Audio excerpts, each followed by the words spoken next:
Hello बच्चों, कैसे हो। आज हम लोग एक नया टॉपिक स्टार्ट करने वाले हैं, law of conservation of energy. ठीक है ना। हम लोग पोटेंशियल एनर्जी की चर्चा कर लिए हैं, ठीक है, उसी के बेस्ड होएगा। देखो, अब law of conservation of energy में ना दो बातें याद रखना, एक तो काइनेटिक एनर्जी और एक पोटेंशियल एनर्जी। ठीक है ना। क्योंकि किसी भी बॉडी को अगर आप फॉल कराते हो, उस सिचुएशन में आपके टोटल एनर्जी फाइंड आउट करना पड़ेगा। और नॉर्मली टोटल एनर्जी को आप जानते हो मैकेनिकल एनर्जी के फॉर्म में। ठीक है ना।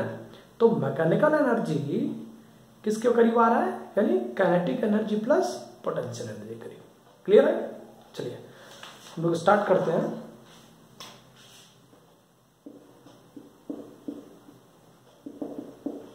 Conservation of energy. ठीक है ना।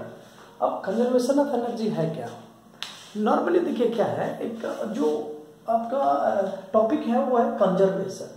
तो पहले कंजर्वेशन पे फोकस करते हैं। ठीक है ना। और एनर्जी के बारे में ऑलरेडी आप बहुत बढ़िया से जान चुके हैं। ठीक है ना। आपका मित्र रह चुका है ये एनर्जी, क्योंकि आप बार बार एनर्जी एनर्जी आप पढ़ रहे हो बहुत दिनों से हैं, तो आपका नॉर्मली एनर्जी आपका एक मित्र हो गया। ठीक है ना। चलिए, अब कंजर्वेशन क्या होता है, मतलब कंजर्व होना। समझ रहे ना बात। कंजर्व होना मतलब कहते हैं कि ना तो क्रिएट हो सकता है और ना डिस्ट्रॉय हो सकता है, बिल्कुल कंजर्व, आइसोलेटेड की तरह एकदम बिल्कुल। ठीक है ना। आइसोलेटेड की बात करते हैं तो हम कह सकते हैं कि यहाँ पर ना वर्ड यूज किया है कंजर्वेशन ऑफ एनर्जी। तो कंजर्वेशन ऑफ एनर्जी किसका कंजर्वेशन, एनर्जी का कंजर्वेशन नहीं। तो आप यहाँ कह सकते हो energy neither be created nor be destroy. समझ लो बात को। Energy neither be created nor be destroy but it transfer from one body to another. किसी भी फॉर्मेशन में हो सकता है, किसी भी ट्रांसफॉर्म में हो सकता है। समझ रहे ना बात को। लेकिन टोटल एनर्जी क्या होगा, हर एक पॉइंट पे सेम होगा। ठीक है ना। तो चलिए फटाफट से हम लोग क्या करते हैं, इसका डेरिवेशन स्टार्ट करते हैं। क्लियर है। पर इसका स्टेटमेंट जान लीजिए। हम कह सकते हैं इट स्टेट्स दैट, अच्छा देखो राइटिंग अगर समझ में नहीं आए तो प्रोनाउंसिएशन पे फोकस करना, सेंटेंस पे फोकस करना, क्या बोल रहा हूं। ठीक है ना। It states that the energy neither be created nor destroyed but it transfer from one body to another is called conservation of energy। ठीक है। is called conservation of energy। तो नॉर्मली पहले स्टेटमेंट लिख लो। Energy conservation of energy it states that the energy neither be created nor destroy. ठीक है ना। मैं इसको थोड़ा अंडरलाइन करता हूँ, इसी का काम करेंगे हम लोग, इसके बारे में ज्यादा पढ़ेंगे। तो energy neither be created nor be destroy but it transfer from one body to another. अच्छा, कभी कभी क्या होता है कि ये जो बॉडी है ना, हम यहाँ सिस्टम के रूप में भी लेते हैं। ठीक है ना। कि एक सिस्टम से दूसरे सिस्टम में क्या होता है, ये कन्वर्ट होता है, कन्वर्जन है। ठीक है ना। जिसको आप क्या कह सकते हो, ये मतलब ट्रांसफर होता है। क्लियर है कि नहीं, समझ लो बात को। लेकिन टोटल क्या होता है, और बस ये कंजर्व होता है। तो आप ये आपको कहना है कि टोटल क्या होता है, यानी कह सकते हैं the total amount of energy remains constant. Simply अगर आप कहें तो कह सकते हो टोटल अमाउंट ऑफ एनर्जी, देखिए total amount of energy remains constant. आप कह सकते हो total amount of energy remains constant. ठीक है ना। समझ रहे हैं। कब ये कब होगा, when changes one form to another. ठीक है। When changes one form to another, एक फॉर्म से दूसरे फॉर्म में अगर जाता है उस सिचुएशन की बात कर रहा है, उसमें क्या होगा, ये आपका एनर्जी बिल्कुल ही कंजर्व रहेगा, यानी कांस्टेंट रहेगा, यानी जो पहले था वो कन्वर्ट होने के बाद वही आपको मिलेगा। क्लियर है? चलिए अब आगे की बात कर लेते हैं। ठीक है, तो अब नॉर्मली इसमें दो चीज सीखने को मिला अपने को, एक energy neither be created nor B dust हुआ है, और दूसरा जो मिला है ये मिला है total amount of energy remains constant. कब? जब ये एक दूसरा को क्या कहते हैं आप, यानी नॉर्मली चेंज करते हैं एक फॉर्म से दूसरे फॉर्म में। क्लियर है? तो हम लोग ना मैथमेटिकली इसको सॉल्व करेंगे। नॉर्मली अभी थ्योरेटिकल है, देखिए थियरी आपने देख लिया, अब थियरी कंप्लीट है आपका, तो थियरी तो चलिए ठीक है। अब अगर मान लो समझ में नहीं आया होगा, नॉर्मली रटने को रट लिए जी, यही 9th 10th में हम लोग पढ़े होंगे ऑलमोस्ट, बचपन में भी यही पढ़ाया गया होगा कि energy neither be created nor B dust. हम लोग ना उस स्टेटमेंट को पूरा जुबान पे कर लेते हैं। क्यों? क्योंकि हमें नंबर चाहिए होता है। समझ रहे बात को? अब हम लोग वो छोटे बच्चे नहीं रहे हैं, आप प्रिपरेशन कर रहे हैं अपने एग्जाम का, हाँ, तो आपको वहां पर पूरी तरह से फोकस करना पड़ेगा, कॉन्सेंट्रेट होना पड़ेगा कि मतलब कैसे, हाउ। ठीक है ना? तो इसको हम लोग क्या करते हैं, प्रूव कर लेते हैं। ठीक है, अच्छा यहाँ पर एक बात और कर लेंगे, अगर हम कंजर्वेशन की बात कर रहे हैं तो यहाँ पर एक बात और करेंगे हम लोग। होता क्या है कंजर्वेशन ऑफ ड्यूरिंग, दिस का टॉपिक लिख रहा हूं मैं, कंजर्वेशन ऑफ एनर्जी, फोकस कीजिए, conservation of energy during free fall, during free fall मतलब उस सिचुएशन में क्या होगा, during free fall of a body कर लीजिए तो, या किसी सिस्टम रहेगा, ठीक है। तो नॉर्मली अब ये क्या हो सकता है, जरा फोकस कीजिए। सपोज मान लीजिए एक बॉल है और जिसका मास क्या है, m है। ये नॉर्मली आपका क्या है, एक बॉल है, बॉल लाइक बॉडी बात कर लेते हैं हम लोग, ठीक है। चलिए देखिए, अब एक बॉल है, इसके पास मास कितना है, m। अगर आपसे पूछता है, आपसे ये कहता है कि यार इसकी, अब मान लो किसी हाइट h पर हो, सपोज मान लो, अब ये हाइट इसका जो है कंप्लीटली हमने सेंटर पॉइंट से लिया है। अगर आपकी मन करेगी सर हम यहाँ से ले लें तो आप यहाँ से ले लीजिए, समझ रहे बात को, वो आप पे डिपेंड कर जाता है, ठीक है। अगर मान लो इस बॉल का हाइट कितना दिया मैंने, h दे दिया, ठीक है। तो आपसे पूछेगा सर इसका अगर पोटेंशियल एनर्जी फाइंड आउट करें तो क्या बनेगा, तो पोटेंशियल एनर्जी बन जाएगा इसके मास और इसमें कितना ग्रेविटी लग रहा होगा और कितनी हाइट पर सिचुएटेड है, ठीक है दोस्तों। और ये पोटेंशियल एनर्जी को हमने ड्राइव कर दिए थे आपको, ठीक है, और वर्क से, ठीक है ना, W से एक फार्मूला ड्राइव किए थे, उससे हमने पोटेंशियल एनर्जी को फाइंड आउट कर लिया। प्रीवियस लेक्चर में हमने बात करा था, प्रीवियस वीडियो की बात करें तो, ठीक है। चलिए अब हम बात करते हैं कि यार चलो ठीक है, बॉल के पास मास तो है, अब इस पर उसके हाइट पे क्या फर्क पड़ेगा, अगर मान लो ये डिक्रीज करता है तो उसके पोटेंशियल एनर्जी पे क्या फर्क पड़ेगा। बात समझ में आया मैंने आपको कहा कि मान लो एक बॉल है यहाँ पर m मास का, क्लियर है। अब ये बॉल नॉर्मली क्या करते हैं, हम इसको फॉल कराते हैं, ठीक है, और फॉल कराएंगे तो इसका हाइट क्या होगा, डिक्रीज होगा, ठीक है। और हाइट अगर डिक्रीज होता तो पोटेंशियल एनर्जी पे क्या फर्क पड़ेगा, इसकी बात करने जा रहे हैं, ठीक है। तो हम कह सकते हैं कि a ball falls downward, a ball falls, writing देखिए, a ball falls downward at height h, at height h, किसी h हाइट से क्या करते हैं, इसको फॉल कराते हैं, क्लियर है। अगर मान लो इफ इट्स हाइट, फोकस करना, इट्स हाइट डिक्रीजेस, देन उस सिचुएशन में क्या बनेगा, अगर इसकी हाइट डिक्रीज करता है तो उस सिचुएशन में पोटेंशियल एनर्जी पे क्या फर्क पड़ेगा, it's height decrease then their potential energy, मैं ढंग से लिख दूं, ठीक है, पोटेंशियल एनर्जी ऑल्सो डिक्रीजेस। समझ रहे हो ना बात, समझ रहे हो। तो मतलब ये होगा, अब तुम्हें ये लगेगा कि यार इसका मतलब क्यों, ऐसा क्यों हो रहा है, आपके मन में ख्याल आएगा, ठीक है ना। कभी कभी सपने भी आएंगे, हमारे आते थे अब बंद हो गए, आपके आना स्टार्ट होगा, ठीक है ना। अब तो क्या होता है कि बॉल की बात कर रहे हैं, जरा फोकस करो। अब मैंने कहा कि अगर मान लो डिक्रीज करते हैं उसके हाइट को, हाइट डिक्रीज करने के बाद पोटेंशियल एनर्जी पे क्या फर्क पड़ेगा, तो बंधु इस पर डिपेंड किया तो हम कह सकते हैं कि ये दोनों क्या हो सकता है, कांस्टेंट कह सकते हो ना। मान लीजिए कि ये कांस्टेंट हो जाता है तो यहाँ से देखिए तो पोटेंशियल एनर्जी किसके करीब हो गया, पोटेंशियल एनर्जी डायरेक्टली प्रोपोर्शनल क्या हो गया, हाइट। और आप इसको बहुत बढ़िया से जानते हैं, बेहतरीन तरीके से बेहतरीन ये जानते हैं कि अगर मान लीजिए हाइट को बढ़ा दिया जाए तो पोटेंशियल एनर्जी बढ़ जाएगी, हाइट अगर घटा दिया जाए तो पोटेंशियल एनर्जी घट जाएगी।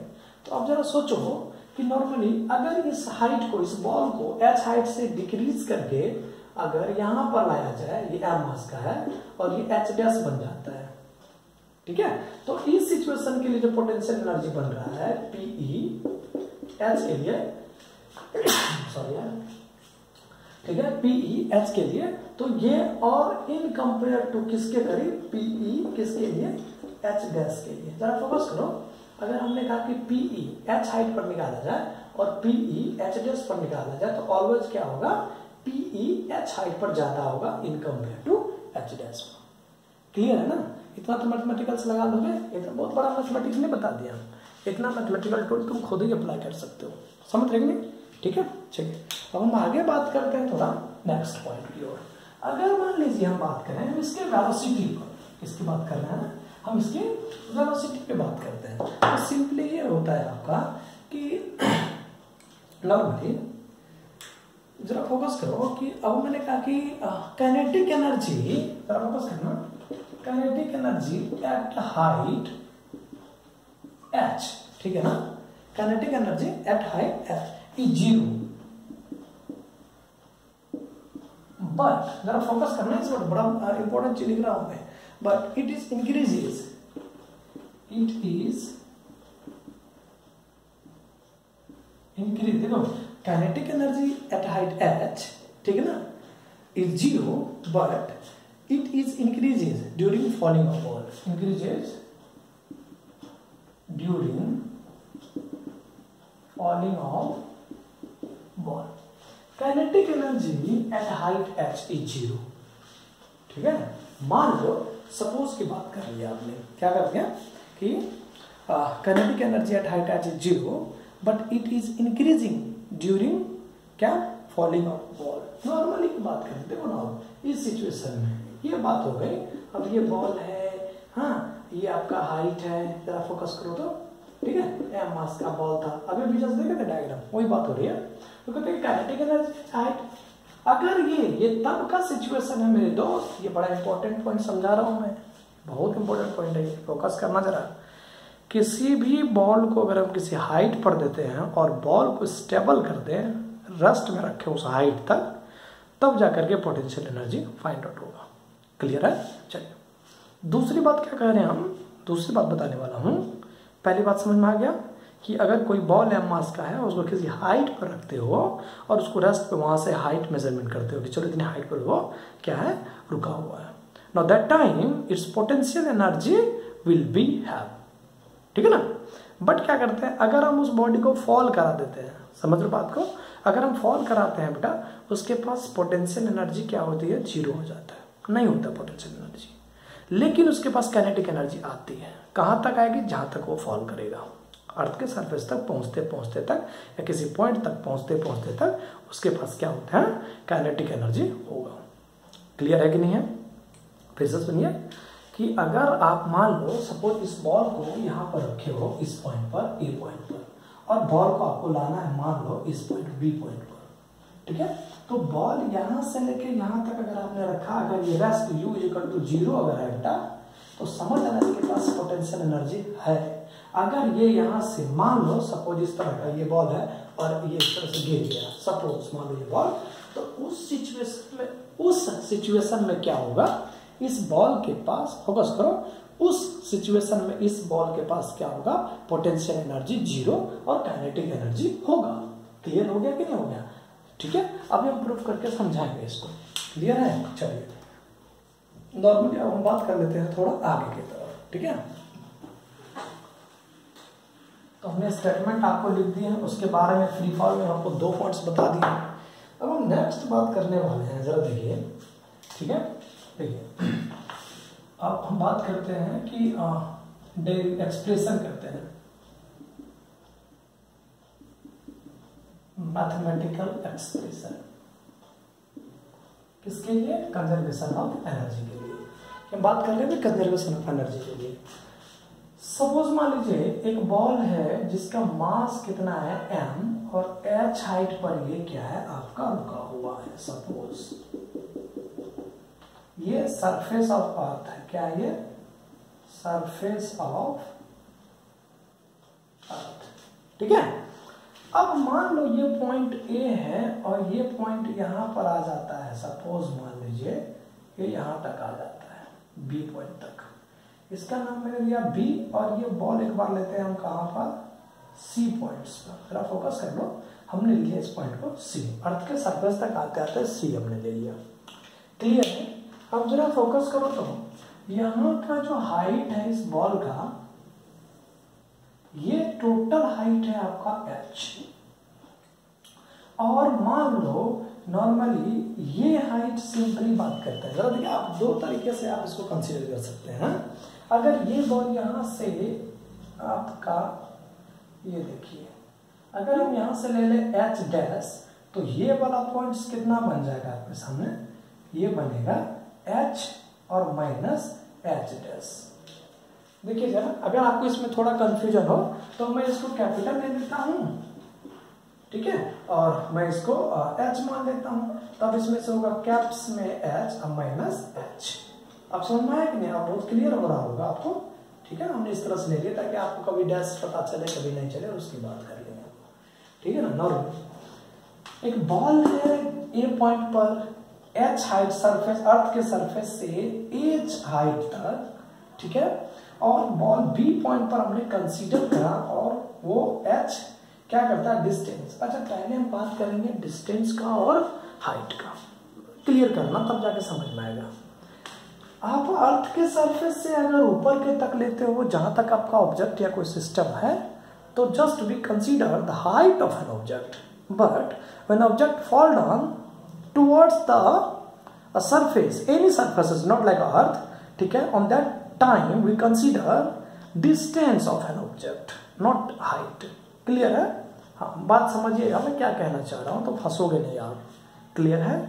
अगर ऑब्जेक्ट रुका हुआ है, अब वहां पर कंसीडर करते हो तो आप हाइट कंसीडर करना। क्लियर है?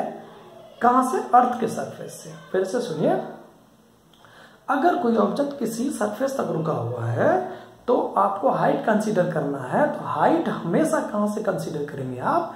अर्थ के सरफेस से। क्लियर है? चलिए, दूसरी बात क्या होता है, हमें डिस्टेंस अगर वहां से कंसीडर करना हो तो डिस्टेंस क्या होता है? Path of length. तो बॉडी कितना कवर किया है, बॉडी किस पॉइंट पर था और कितना कवर किया है, उसकी बात करेंगे। क्लियर है? तो उस पॉइंट से कहां तक आया तब की बात करते हैं। जरा फोकस कीजिए।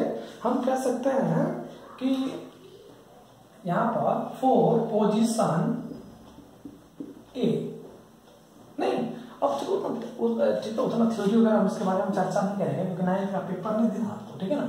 आपको कॉम्पिटिशन देना है।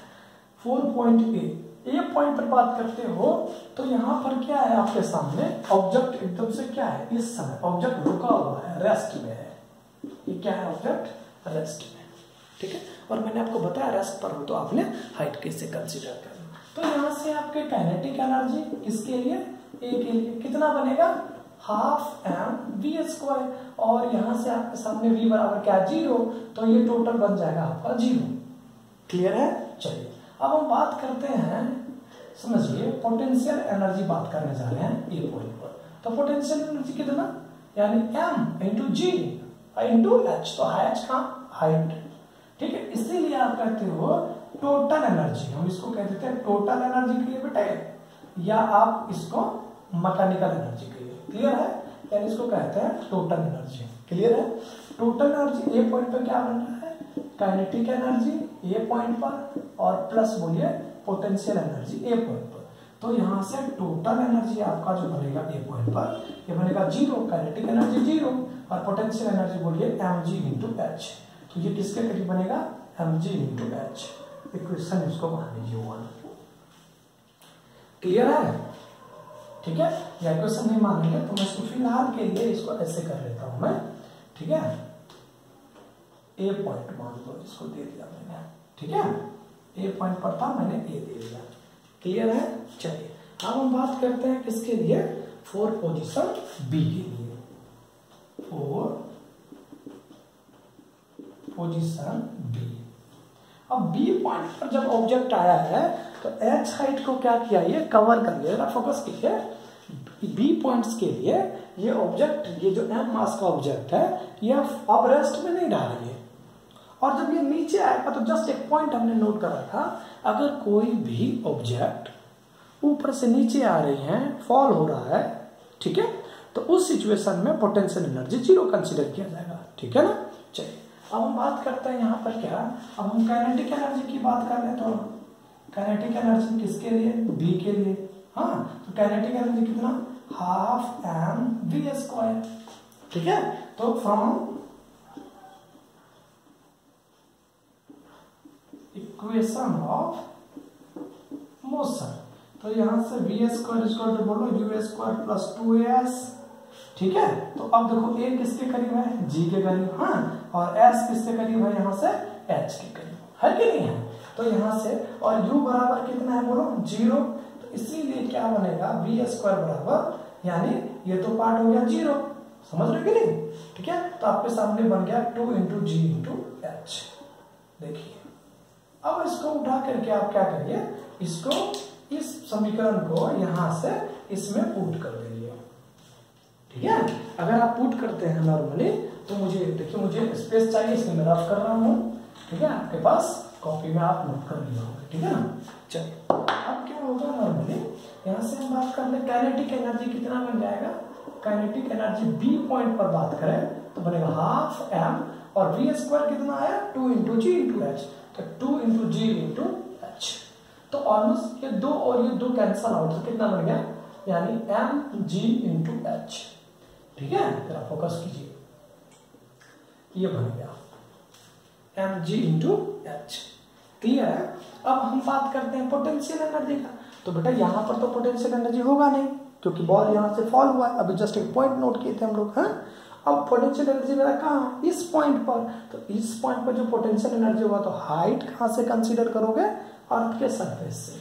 तो यहाँ से कह सकते हैं पोटेंशियल एनर्जी बी पॉइंट पर कितना, एम और इंटू बोलिए जी और इंटू बोलिए एच। अब कितना है, H minus H dash, H minus H. तो यहाँ से अब आप कर सकते हो नॉर्मली, इसको अगर हम सीधा सीधा लिखे तो बनेगा m g h minus m g h. ठीक है, तो इसलिए क्या बन जाएगा आपका total energy at point B. तो क्या बनेगा, ये देखिए, काइनेटिक एनर्जी ए पॉइंट पर plus potential energy, sorry kinetic energy B point पर, पोटेंशियल एनर्जी बी पॉइंट पर। तो यहां से टोटल एनर्जी कितना बन रहा है आपके सामने बी पॉइंट पर, ये बनेगा एम जी एच, देखिए जरा, सॉरी एम जी एच और plus m g h minus m g small h. दिख रहा होगा? तो हम क्या करते हैं, ये माइनस और ये प्लस, यानी ये कैंसल आउट हो जाएगा। तो आपके साथ क्या बन जाएगा, नॉर्मली हम यहाँ से कह सकते हैं is equal to m into g into caps h. ठीक है, इसलिए क्या बनेगा, टोटल एनर्जी बी पॉइंट पर कितना बन जाएगा, m g into h. Clear है? चलिए अब बात करते हैं। ठीक है, अब नॉर्मली क्या आपके सामने है, जरा फोकस कीजिए, दो सिचुएशन पर, जरा देखिए, दो सिचुएशन पर आपके सामने क्या बना है आपका, दो सिचुएशन पर पोटेंशियल एनर्जी क्या हो गया, इक्वेट हो गया है। देखिए इक्वल है कि नहीं है। ठीक है, अब हम बात कर लेते हैं कहां पर, एट पोजीशन, कहां पर बात करें हम, सी पर। ठीक है ना, देखिए ना, एट पोजीशन सी पर क्या बात बनेगा, मैं इसी में थोड़ा, ठीक है, मैं दोबारा लिखना नहीं चाहूंगा। ठीक है, ये तो स्मार्ट वर्क होता है। ठीक है ना, तो यहां से बात बन जाएगा सी। अब इस पॉइंट पर क्या बात बनेगा, सी पॉइंट पर, जरा फोकस कीजिए, यानी आपका ऑब्जेक्ट जो है सी पर आ चुका है। इस पॉइंट पे देखिए, फिंगर दिख रहे होंगे, इस पॉइंट पर, इस पॉइंट पे आ गया। दैट मीन्स क्या है, इसके पास पोटेंशियल एनर्जी कितना, 0, क्योंकि बॉडी सरफेस पे टच हो गया है, और बॉडी सरफेस पे टच है, that means it has no height. If the body have no height, that means there will no energy. किस फॉर्म में, काइनेटिक एनर्जी नहीं, पोटेंशियल एनर्जी। मन में ये मत माना कि काइनेटिक एनर्जी जीरो हो जाए। काइनेटिक एनर्जी जीरो तभी होगा जब वेलोसिटी जीरो होगा या तो बॉडी रेस्ट में होगा। क्लियर है? चलिए अब हम बात करते हैं क्या कि अगर बॉडी टच हो गया हो सरफेस को तो इसके पास हाइट नहीं है। अगर हाइट नहीं है तब हम ये कह सकते हैं कि उसके पास क्या है, पोटेंशियल एनर्जी जीरो है। अब काइनेटिक एनर्जी कितना होगा, तो काइनेटिक एनर्जी को पूरे कंसीडर करना पड़ेगा इस पॉइंट से यहाँ तक के लिए। ठीक है, क्यों? क्योंकि इतना डिस्टेंस कवर किया। तो हम यहाँ से कह सकते हैं एस किसके करीब बन जाएगा, कैप्स एच के करीब। और जरा देखिए नॉर्मल यू तो जीरो ही था, अब यहाँ से बन जाएगा 2 × g/h। ठीक है, अब जरा देखिए तो काइनेटिक एनर्जी अब यहाँ से बन गया 2gh। फोकस कीजिए, मैं लिखूंगा नहीं, मैं इसी में आपने रफ कर दिया हूँ। फोर्थ पोजीशन सी, काइनेटिक एनर्जी सी पॉइंट पे कितना, हाफ mv²। तो from equation of motion v² = u² + 2as। अब ag के करीब s कितना है, ये टोटल डिस्टेंस कवर किया, यहाँ से बॉडी यहाँ तक आया। तुम्हारे मन में ये आना चाहिए सर बॉडी तो यहाँ था, फिर बेवकूफ वाली बात हो जाएगी, फिर इतना जो तब से समझाए हैं वो व्यर्थ चला जाएगा। समझ लो? तो यहाँ से क्या बन गया, s किसके करीब है, h के, कैप्स h के तरफ, और u क्या होगा g। तो यहाँ पर v² कितना 2gh।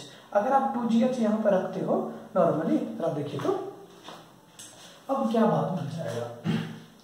तो इस पॉइंट की बात करें C पर, तो यहाँ से आपके बनते हैं कितना h, तो ये बन जाएगा आपका h। क्लियर है? ठीक है, और पोटेंशियल एनर्जी कितना, पोटेंशियल एनर्जी में हाइट कितना, जीरो। समझ रहे बात को? क्यों? यहाँ पर लिख देता हूं मैं, हाइट जो है वो क्या है, जीरो। ठीक है, हाइट h नहीं हाइट। ठीक है, क्योंकि बिकॉज इट टचेस, यानी इट मतलब ऑब्जेक्ट टचेस द ग्राउंड। ठीक है, इसलिए उसके पास हाइट नहीं है, और हाइट नहीं है मतलब mgh। तो यहां से आप नॉर्मली इसको क्या कर देंगे, अब जरा देखिए, तो यहां से आपका बन जाएगा mgh0 = कितना, mg/h सी पॉइंट पर। तो टोटल एनर्जी कितना, फिर से सी पॉइंट पर, तो इसको हम कर दिए सी। क्लियर है? इस तरह से हमने आपको प्रूफ करके दिखा दिया कि हर एक पॉइंट पे एनर्जी क्या था मेरा, बिल्कुल ही कंजर्व था। जो पॉइंट ए पर था वही बी पर था, वही सी पर था। टोटल एनर्जी क्या हो गया, देखिए यहाँ पर बॉडी जब रुकी थी तो पोटेंशियल एनर्जी था, जब ये कन्वर्ट हुआ काइनेटिक एनर्जी में तब का बात करते हैं। फिर यहाँ से बॉडी यहाँ आया तो इसके पास पोटेंशियल एनर्जी, फिर इसके पास काइनेटिक एनर्जी आ गई। हाँ, समझ रहे बात को? तो इस तरह से क्या हो गया, law of conservation of energy आपका प्रूफ हो गया। ठीक है ना? चलिए हम लोग बात करते हैं थोड़ा अगले टॉपिक की तरफ, वो आपका है पावर। क्लियर है? फोकस करना जरा।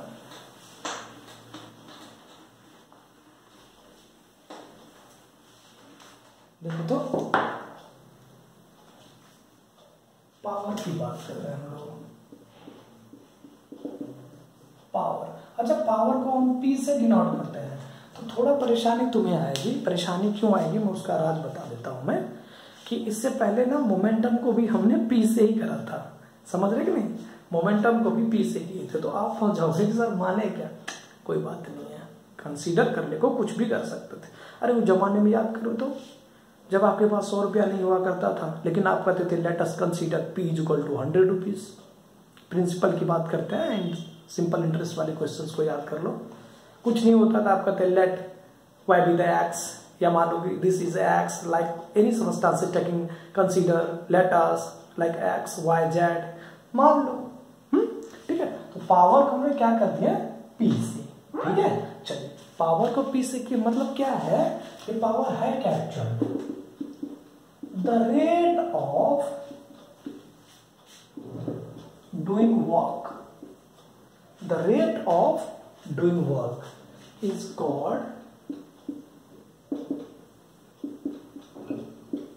पावर। ठीक है ना? तो मतलब रेट का मतलब होता है बेटा टाइम से डिवाइड करना, तो पावर का मतलब क्या हो गया, वर्क अपॉन में टाइम। अगर वर्क को तुम W कहते हो और टाइम को T कहते हो, तो पावर को P कह दिया। तो यहां से आपका फॉर्मूला बन जाता है P = W/T। एक फॉर्मूला नहीं बनेगा, यहां से हम कह सकते हैं P = कितना, Fs/T। एक फॉर्मूला नहीं बन रहा है, क्यों? क्योंकि W किसके करीब होता है, Fs के करीब। समझना जरा इस बात को, W किसके करीब होता है, Fs के करीब। अब यहाँ से एक फॉर्मूला नहीं बनता है, यहाँ से P कितना बन जाएगा, F की वैल्यू पुट करिए तो बनेगा MAS अपॉन में T। समझ रहे हो ना बात को। अब तुम्हारे पास है ना बहुत सारे बात है, ये अभी भी नहीं बना है तो हम लिख सकते हैं M, और A किसके करीब होता है, V माइनस U अपॉन में T इंटू S अपॉन में T। समझ रहे हो ना बात को। तो आप यहां से भी कर सकते हो। दूसरा फार्मूला पावर का क्या बन जाता है, W अपॉन में T is equal to mg into H upon में T। हाँ भाई, क्यों नहीं समझ में आया होगा, पल्ले नहीं पड़ा होगा आपको। अरे भैया दिमाग लगाओ, तैयारी कर रहे हो आप, प्रिपरेशन में जुड़े हो तो आप थोड़ा बहुत तो दिमाग अप्लाई करो। पावर W/T होता है तो W किसके करीब होता है, F.S के करीब। हाँ, और T तो यूं ही कांस्टेंट रह रहा हर चीज पे, T का मान तो वही रह रहा है ना। अब हम बात करें जरा, अगर हम यार F की बात करें, F इक्वल टू क्या होता है, M में S और T तो वही रख लिए। और उसके बाद देखिए तो अब A बराबर क्या होता है, A बराबर होता है V माइनस U अपॉन में T। बहुत बड़ी बात तो नहीं कह दी, कई सारे फॉर्मूला क्रिएट कर सकते हो, समझ रहे कि नहीं। अब जरा देखो तो सिंपली अब हम बात करें कि यार एक फॉर्मूला होता है पावर W/T, और W किसके बराबर, mgh के करीब। एक फॉर्मूला और आता है यहाँ से, यानी हम बात करेंगे पावर का, तो पावर क्या होगा, W अपॉन में T is equal to Fs upon में T। है तो S/T कितना होता है, S/T होता है स्पीड के करीब, डिस्टेंस अपॉन में टाइम या डिस्प्लेसमेंट, यानी वेलोसिटी कह दीजिए या स्पीड कह दीजिए। क्यों, अगर मान लो कि स्ट्रेट लाइन पर होता है, कितनी बार बताएं बात को, बेइज्जती फील हो रहा होगा बोर्ड और पेन कि एक ही चीज बार बार। माइक तो कुछ ज्यादा है मेरे कैमरे का कि यार एक ही चीज सर इतना बोल रहे हैं, तुम पे ध्यान नहीं आ रहा है। बाकी और भी देना, वेलोसिटी की बात कर लिया आपने V, तो अब यहाँ से P किसके करीब बनेगा, W/T इज इक्वल टू कितना, F इंटू V। समझ लो ना बात को, ये फॉर्मूला बन रहा है, मैं साइड हो रहा हूँ, थोड़ा देख लो तुम। नहीं समझ में आया, बड़ा इजी है ये, यानी एनर्जी अपॉन में। क्लियर है कि नहीं है, ठीक है, F इंटू V, बड़ा ये काम का बात है ये, ठीक है। चलिए अभी तक तो नॉर्मली आपने फॉर्मूला देखा, अब हम थोड़ा आगे की बात कर लेते हैं। देखिए तो अब हम यूनिट्स की बात करते हैं, हम कह सकते हैं SI यूनिट ऑफ पावर। तो SI यूनिट ऑफ पावर क्या बंधु, फोकस करो तो, W अपॉन में T, तो W को क्या कहा आपने, जूल, और टाइम को क्या कहा, और जूल पर सेकेंड को क्या कहते हैं, वॉट, और वॉट को समझे सिंपली W। समझ लो ना बात को, बड़ा इजी है। अगर आप थोड़ा सा भी कॉन्शियस हो गए तो आप समझाने चले जाओगे, किसी को बताने लग जाओगे मेरे तरह, ठीक है ना। तो यहां से क्या कर, SI यूनिट ऑफ पावर क्या बनता है, वॉट, और वॉट को किससे डिनोट करते हैं, W से। इसीलिए यहाँ होता है 1 वॉट इज इक्वल टू कितना, 1 जूल बाय 1 सेकेंड, और यहां से कह सकते हैं 1 जूल पर सेकेंड। क्लियर है, ये 1 वॉट के करीब होता है, ठीक है। चलिए अब हम बात करते हैं थोड़ा आगे, ठीक है ना, यानी 1 जूल पर सेकेंड को क्या कह दिया आपने, वॉट। अच्छा एक बात बताओ तो, वॉट होगा क्या, वॉट को क्या कहोगे नॉर्मली, कैसे कहोगे, पावर इज 1 वॉट। अगर मान लो आपसे पूछेगा कि यार 1 वॉट को अगर डिफाइन करना है आपको, तो क्या कहोगे आप, पावर इज 1 वॉट व्हेन, देखिए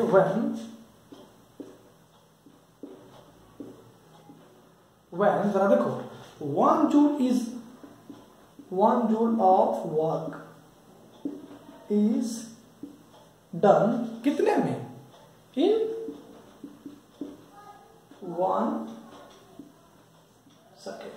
नॉर्मल सिंपली जूल पर सेकेंड है, तो एक 1 जूल जो वर्क है वो 1 सेकेंड में हुआ होगा, 1 जूल वर्क 1 सेकेंड में हुआ होगा, इसीलिए आप क्या कहते हो इसको, 1 what.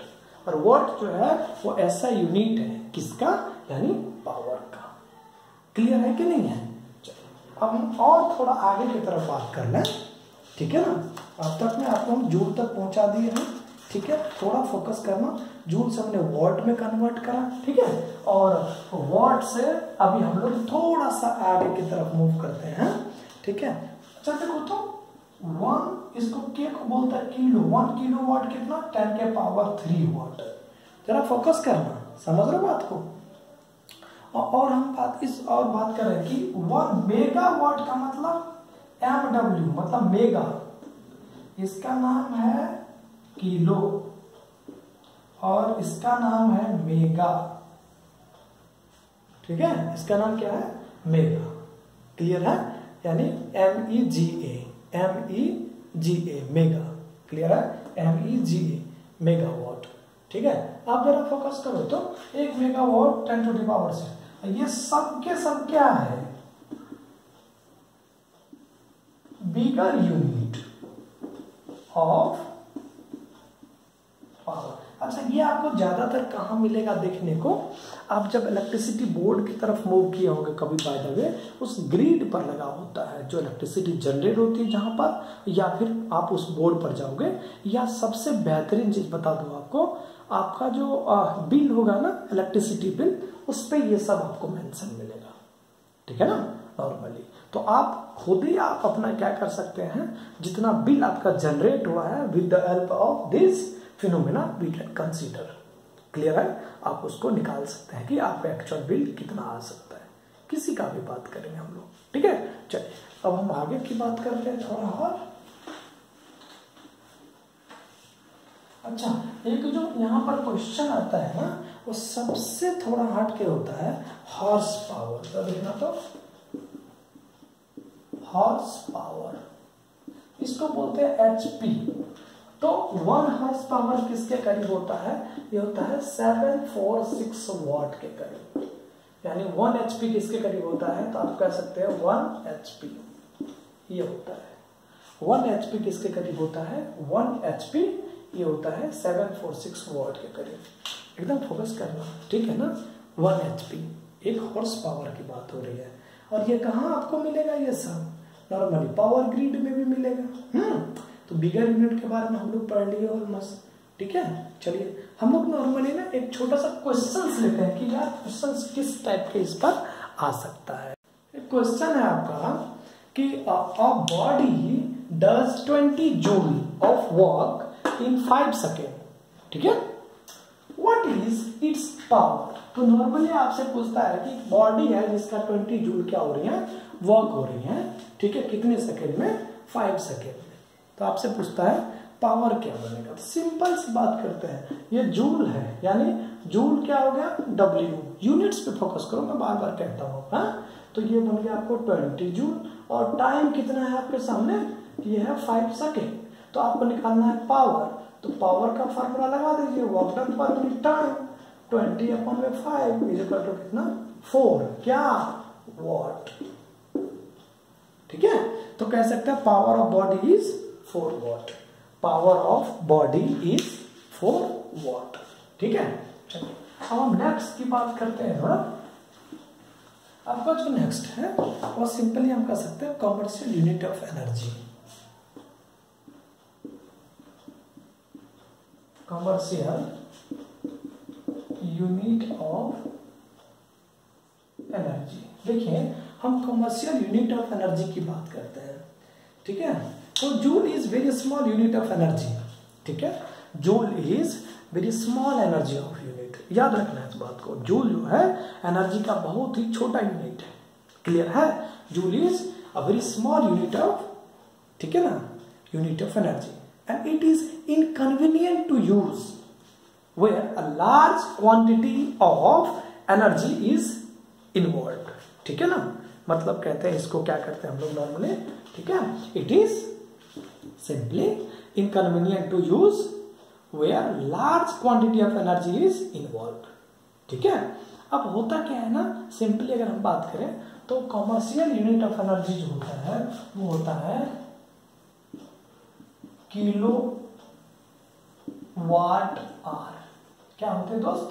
Commercial unit of energy kilo watt hour. देखो किलो का के लेते हैं हम लोग, वाट का डब्ल्यू लेते हैं और आर का एच लेते हैं, के डब्ल्यू एच। अब ये किसके करीब होता है, 1 किलो वाट आर। अब कितना होगा, इसको कन्वर्ट करिए ऐसा है, हाँ 1 किलो कितना देखिए 1000, ठीक है 1 किलो कितना 1000, चलिए ठीक है, इनटू वॉट इनटू 1 घंटा कितना है, 1 घंटा की बात करते हैं इसको सेकेंड बना लीजिए, 300 सेकेंड। समझ रहे हो बात को। चलिए अब इसी को और कन्वर्जन करिए तो 1000 इंटू ये 3600 इंटू वॉट इंटू सेकेंड।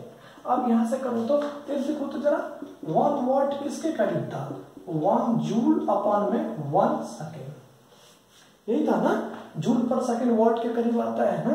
तो सिंपली आप यहां से कर सकते हैं 1000 इंटू 3600 इंटू जूल अपॉन में second into second, cancel out हो गया। तो आपके सामने क्या बन गया, ये बन गया, इसको क्या कह सकते हैं 10 के पावर बोलो कितना 3 इंटू 36 इंटू 10 के पावर कितना, ये देखो 2। अब ये बन गया आपके जूल। अब आपके सामने देखो बेस अगर सेम हो, इसका बेस सेम है कि नहीं, अगर बेस सेम है तो मैथमेटिक्स में क्या होता है आपके पावर ऐड हो जाते हैं, ठीक है। तो 10 के पावर 3 और प्लस 2 डायरेक्ट कर देता हूं मैं, 10 टू दी पावर हो गया कितना 5, 10 to the power 5 into 36 joule. तो सिंपली आपका क्या बनाइए, अगर आप फोकस करो, ये बन गया 36 इंटू 10 के पावर 5 जूल। ये किसके करीब है, 1 किलो वाट आर, ठीक है। अब यहाँ पर थोड़ा ट्रिकी वाली बात है, इस ट्रिकी को थोड़ा सॉल्व करते हैं, जरा देखिए तो इस ट्रिकी को सॉल्व करें। अब इसको ना 10 से डिवाइड करते हैं, वही वाली बात करो बचपन वाली जो नानी दादी जिस टाइम पे कहानी सुनाया करती थी, वही बात करते हैं। देखिए तो 36 इंटू 10 की पावर 5, ठीक है, इंटू 10/10। तुम्हारे मन में विचार आएगा कि सर ये नॉर्मली क्यों किया आपने, हाँ 10 से 10 तो कट जाएगा, क्या फर्क पड़ेगा, यही बनेगा ना ये। तो अब जरा देखो तो ये इसके पास कुछ नहीं तो पावर 1, अब बेस क्या है फिर से सेम, तो बेस अगर सेम है तो पावर ऐड हो जाएगा, तो बनेगा 36 इंटू 10 के पावर 6 अपॉन में कितना 10। अब इसे डिवाइड कर लो आप, हाँ तो डिवाइड करोगे तो कितना होगा 3.6 इंटू 10 के पावर 6 जूल। समझ रहे हो ना बात को, इसीलिए यहां से कह सकते हैं 1 kilo watt hour is equal to 3.6 into 10 के पावर 6 जूल। ये अपन हो गया क्या, कमर्शियल यूनिट ऑफ एनर्जी। तो कमर्शियल यूनिट ऑफ एनर्जी कितना हो जाता है 3.6 इंटू 10 के पावर 6 जूल। क्लियर है, हमने ड्राइव कर दिया इसको, ठीक है। अब देखिए क्या होता है दूसरे लाइन में यूनिट, आपने जब बिजली का और इलेक्ट्रिसिटी बिल देखे होंगे तो उसमें यूज करता है वो यूनिट। तो यहां से कह सकते हैं कि commercial unit of energy is unit. तो क्या बनेगा 1 unit, 1 unit is equal to 1 kilo watt hour, और ये किसके करीब बनेगा 3.6 इंटू 10 के पावर 6 जूल। ठीक है ना, याद रखना आपको कितना होता है 3.6 इंटू 10 के पावर 6 जूल, ठीक है 1 यूनिट के करीब होता है। क्लियर है, चलिए सिंपली क्या आएगा, आप इस पे क्वेश्चंस बना सकते हैं, ठीक है क्लियर है। चलिए आगे की बात कर लें थोड़ा। अच्छा 1 किलोवाट को ना इसको एक सॉरी एक भूल गए थे, मैं इसको पॉइंट में लिख देता हूँ। 1 किलोवाट आर को 1 BOT भी कहते हैं। क्या कहते हैं 1 BOT। और BOT का क्या मतलब है, जरा सोचो तो, बोर्ड ऑफ ट्रेड यूनिट। इसका मतलब होता है